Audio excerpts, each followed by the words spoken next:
समझा के, देवर खाली ओही पता के। पिया हो जई ह समझा के, देवर खाली ओही पता के। धई के पाजा मारली माजा, दुनु जो बनावा दबा के। पिया हो जई ह समझा के, देवर खाली ओही पता के। पिया हो जई ह समझा के, देवर खाली ओही पता के।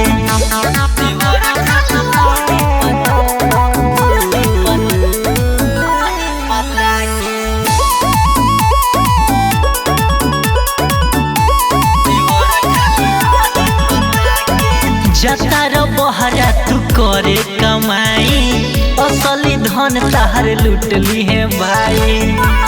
अरे बड़ी दिक्कत बा हो। जतार बहरा तू करे कमाई, असली धन तार लुटली है भाई। ए बिया करे के छोट जनी समझी, रखली माया गुता के।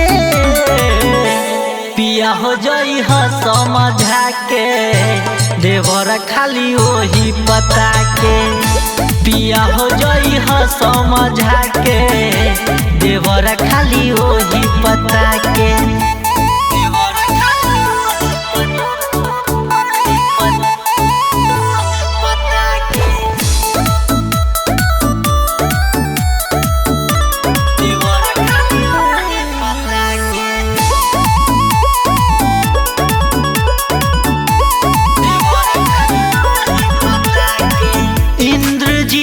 के संगत में पड़ के, करेला तंग रोज पलंग पर चढ़ के।